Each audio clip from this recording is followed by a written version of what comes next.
We're with Rosemary Kellum today, and she is a huge staple in Mooresville history.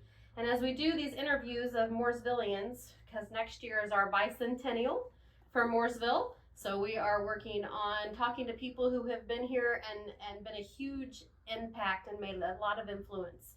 And I've been here forever. And you have been here forever, yes, right. Because I am 46 and you taught me how to swim when I was 9. So yes, you have been here forever. I have been here forever. So, how long have you actually lived in Mooresville? Oh my, we moved to Mooresville when I was 7. I moved across from Newby there, and we had a we had a cow back in the pasture, and so for our entertainment at my birthday party, we rode the cow, and we had a lot of fun. That is awesome. So now you lived over by Newby. So did you live there until you got married, or did you move again? We moved to Lockerbie Street. I'm not sure just when, but we moved to Lockerbie Street, and I lived there until I was married. Okay. And so what schools did you attend? What school? Mm-hmm. I attended Newby. Okay. And then Mooresville Junior High. Okay. And high school. All right. Was it considered Mooresville Junior High back then, or was it called Paul Hadley? Paul Hadley. Was it called Paul Hadley back then? Okay. Yes. No, it wasn't?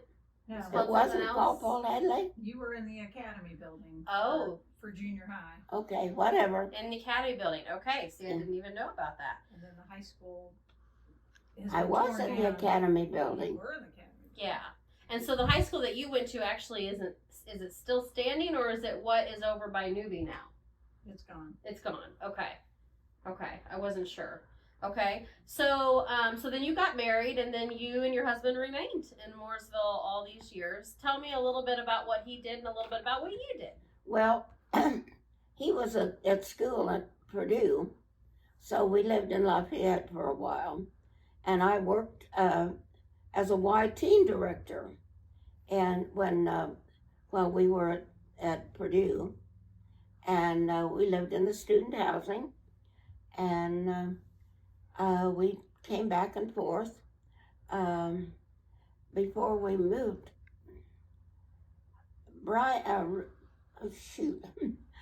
Richard drove back and forth on weekends. I can't remember just what that was, but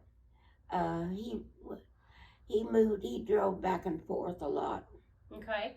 And so then you started a family, so tell me about your family. Oh, well, we had Mary Beth is our oldest, and then Chuck, and then Margaret, who is not living anymore. Margaret, and then Grace and Susan. Okay. So I had 6 children. Right. So what about Sally? 1 boy. What? What about Sally?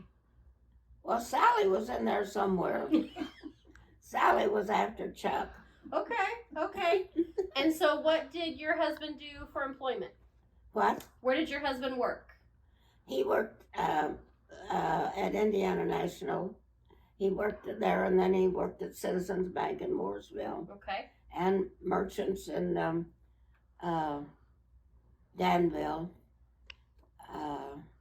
And when we were in Detroit, he worked for a while for the Detroit Bank. I don't know what the name of it was. Okay, what about you? What did you do? Oh, I was a Y-teen director. I raised my kids. I didn't, basically, I took care of the children. I did not work a whole lot at that time. Okay. And then later you started teaching swim lessons out of your home, right? Yes, I took, when we were here and we had the pool, and I said, Richard, it's ridiculous to have this pool and not to have it used because we weren't doing anything with it. So I started swimming lessons and water aerobics, and we just had a thing going. For many, that was many years. Do you know about how long you taught swimming lessons? I have no idea. I bet there's thousands of people that are going to watch this video. They're going to be Yes, like, she taught me how to swim. Yeah, I'm sure a bunch of them will say, oh, that's Rosemary. Yes. She was my swimming teacher. Yes. I learned to swim. I bet that's true. I learned to float on my back. Mm-hmm. Ken Kreitz came, and he said, I can't swim, I can't float, I'm too big to float. I said, Ken, with that stomach you've got on you, there's no way you can't float. So I said, I got behind him, I said, just lean back, and I held my hand under his head for a few minutes and then let go. And I said, he said, I'm floating. Yes, he was floating. That's awesome. Now you were part of the Red Cross too, right? Didn't you? Yes, I worked for Red Cross. I don't remember a whole lot about that. We had over at the Friendship House by the Friends Church was something, and I don't. You were the chairman of the blood drive. What? You were the chairman of the blood drive. Oh, yes, I did the blood drive from Mooresville. Yes, you did. So how has Mooresville changed throughout the years, do you think? Oh, well, when I was a little girl and I worked for Keller Kitchen for his grocery uptown, there was there on Saturday night, they had a fun thing at the circle there by the bank, and I would sneak out. Keller Kitchen's store was just right on Main Street there, and I would sneak out and go over and watch them, look what they were doing over there, and they had a drawing for $50. And so they said, well, aren't you going to put your name in? I said, well, sure, I'll put my name in. And lo and behold, they drew my name for $50. So that was neat. I didn't get $50 very often.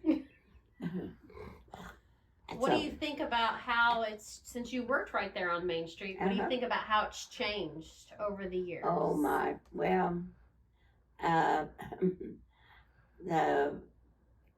the store across from where we were was a drugstore, and I remember one of my friends, one of the doctor's daughters, we thought they were very rich, and she took us there for her birthday party.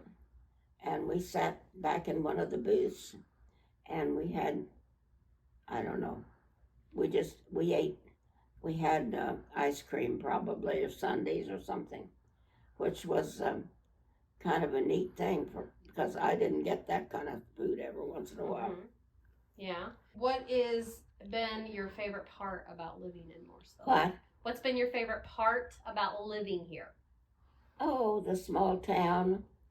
That we could get on our bicycles, pack a lunch, we could ride anywhere in town, be gone all day, and come back in the evening. And Mother never was worried about us because she knew we'd be okay. And everybody was friendly, and we were good friends with most of the town. Everybody knew everybody, didn't they? What? I said everybody knew everybody, didn't they? Yes, we knew everybody. That made it nice. It's still that way now. How do you think living here has impacted your life? I know you have impacted a ton of lives. How has it impacted yours? Well, I don't know. Just that I can't say particularly. I don't know. Maybe your friendships. You're very involved in your church. Yes. You and I used to go to church together too. I had several good friends, and went to in the high school. I don't know. It's just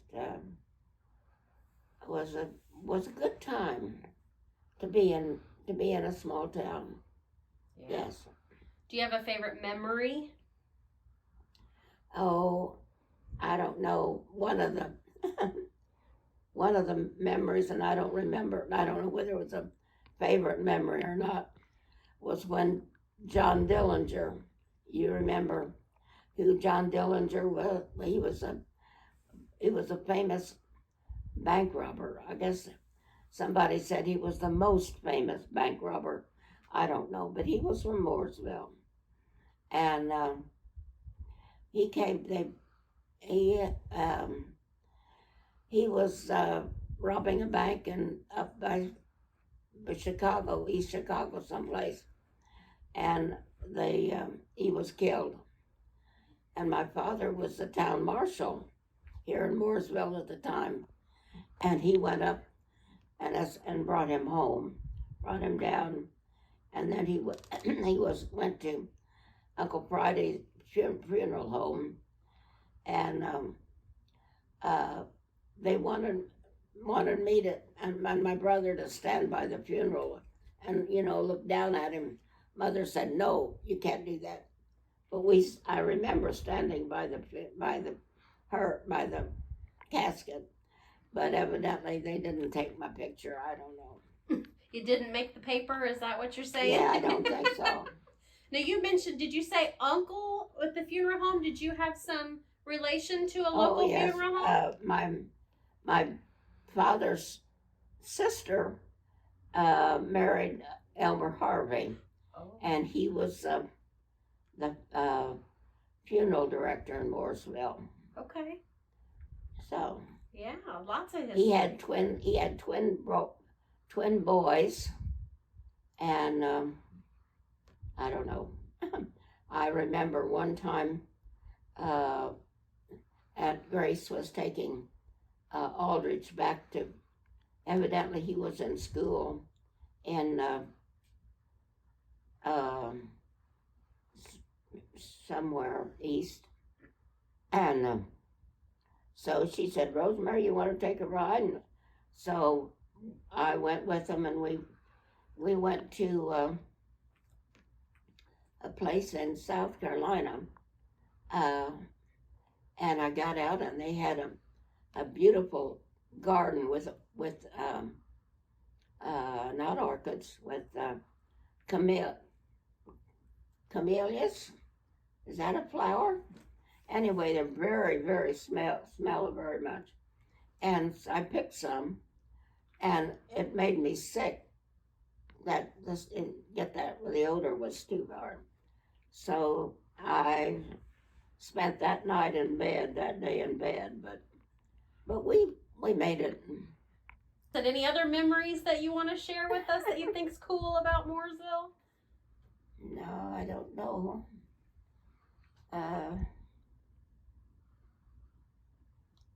The high school, and Paul Hadley was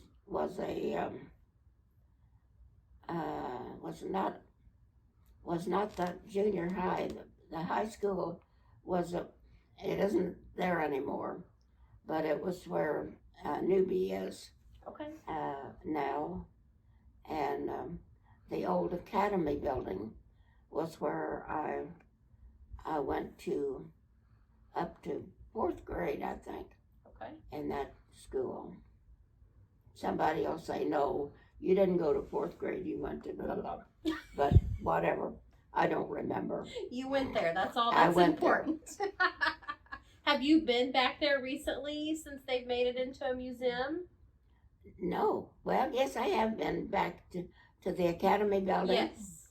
I have been there, but I don't remember a whole lot about that. And that went into the back room was where, I don't know, I remember that back room and a stairway to go upstairs. Yep. But that's about all I remember. Okay. So. Well, awesome. Anything else you can think of that's Mm, funny or weird or? weird. How long were you married to Richard? How long was I married to Richard? Mm-hmm.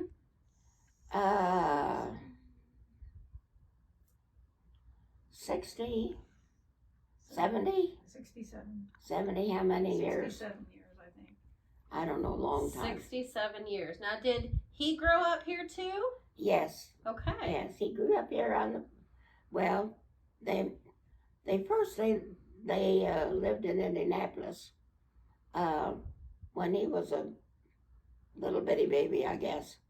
His father worked for Ballard Ice Cream Company, and then they moved to Mooresville, and they lived on Lockerbie Street, almost just down the street from where I lived, but not while I lived there. Okay.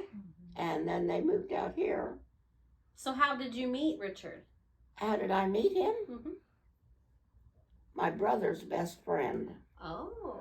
And so they would stop by our house on the way home from school. They had basketball practice. And then he would walk home.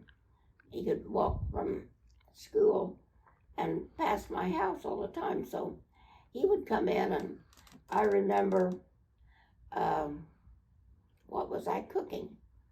I don't know whether I was frying eggs or what, but I was standing on a bench at the stove because I was not tall enough to reach the stove without standing on a bench. And that was a kind of a favorite memory. So, and we had a mistletoe hanging over the arch between the kitchen and the dining room. And I would go and just stand under it, and he'd have to come, and I would not leave until he'd come and give me a kiss. So, How long have you lived here? I mean, you've been in this house my whole life, but how long have you actually lived here? I don't remember. Is this It's been a long time. Susan? I think since maybe 1952. 52 maybe. Did you move here after Chuck was born? I don't remember. I don't Between remember. Chuck and Sally, I think. So It's been a long time. Yeah, I don't over 60 remember years when I then. came here, when we moved here. Well, awesome. Well, thank you so much for talking to us today and taking us down memory lane. Well, it was fun. I didn't know whether I'd answer right or not, but there is no right answer. There's no right or wrong answers. There's just whatever you can remember. Just talking. Well, thank you very much. You're very welcome.